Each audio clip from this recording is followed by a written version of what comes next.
Arnaud Lamoureux, vigneron et habitant au Rissé, délégué communal à la culture, au tourisme et à la forêt. Didier Mélé, chef de culture au domaine Alexandre Bonnet au Rissé. L'inscription sur la liste du patrimoine mondial des coteaux, maisons et caves de Champagne en 2015, au-delà d'être une reconnaissance internationale, offre une superbe opportunité à la Champagne. La préservation du patrimoine et de la biodiversité est dans notre ADN. Les Rissés a la plus grande lisière vigne-forêt de Champagne, d'où l'importance de gérer ces espaces de transition. Ici, nous avons installé un verger, des arbres fruitiers alternés avec des chênes truffiers et derrière une jachère mellifère dans le but de favoriser la biodiversité. Ici, nous avons implanté des arbres au milieu d'une parcelle de vignes. Ces arbres vont servir de relais pour les petits oiseaux et l'avifaune entre les réservoirs forestiers qui sont au-dessus et en dessous de la parcelle. Les cadoles sont des loges de vigne de construction de pierres sèches sans liant. Elles sont le témoignage de l'expansion du vignoble jusqu'au XVIIe siècle.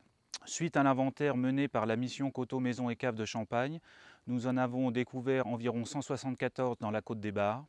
Elles sont de différentes tailles, de différentes catégories et dans différents états. Nous avons restauré cette cadole depuis déjà une dizaine d'années afin que tout le monde puisse en profiter et que chacun puisse venir la visiter. Eh, mais il fait noir là-dedans. Ces constructions nous révèlent le savoir-faire des bâtisseurs qui utilisaient les matériaux locaux. Cette cadole est la propriété de la commune des Rissés et a été restaurée par nos soins. Nous sommes ici sur la pelouse sèche de Chancognier. Cet espace est aujourd'hui une pelouse sèche. Au fil des siècles, elle a été colonisée par l'agriculture et la viticulture. Ces espaces sont réouverts en convention avec la mairie, le Conservatoire des espaces naturels de Champagne-Ardenne et le lycée agricole de Crogny. Cette zone accueille une faune et une flore riches et variées, entretenues par pastoralisme, implantées par un vigneron local. Pour aller plus loin dans la préservation du patrimoine champenois, nous avons ici une parcelle où il y a les 7 cépages de la Champagne. On sait que traditionnellement, le champagne est fait avec les 3 cépages principaux, Pinot Noir, Chardonnay et Pinot Meunier. Et nous avons tenu à planter les 4 autres cépages, que nous appellerons cépages oubliés. Petit Mélier, Arbanne, ici reconnaissable avec ses feuilles persillées, Pinot Gris et Pinot Blanc. Ce n'est pas une plantation anecdotique parce que chaque cépage est vinifié séparément et nous permet, lors de dégustation, d'avoir vraiment des comparaisons entre chacun d'eux. Voilà. Et ensuite, nous les assemblerons pour faire une cuvée particulière.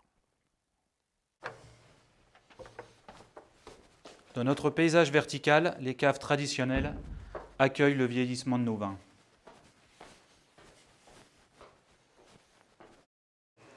Le patrimoine vivant, c'est aussi le savoir-faire du vigneron qui est transmis de génération en génération. L'entretien et la rénovation de nos maisons de vignerons font partie intégrante de la préservation du patrimoine champenois. Nous nous devons de bien accueillir nos visiteurs. Les artisans locaux maîtrisent un savoir-faire précieux et des techniques ancestrales qui permettent une cohérence dans la restauration de nos villages viticoles. Ici, au Rissé, cette dynamique collective est visible. Elle se traduit par 3 fleurs, villes et villages fleuris, et l'intégration au réseau Petite Cité Caractère. La Champagne est un paysage vivant façonné par l'homme. Entretenu par un collectif de vignerons engagés et conscients. Je vous invite à la découvrir et à venir nous rencontrer.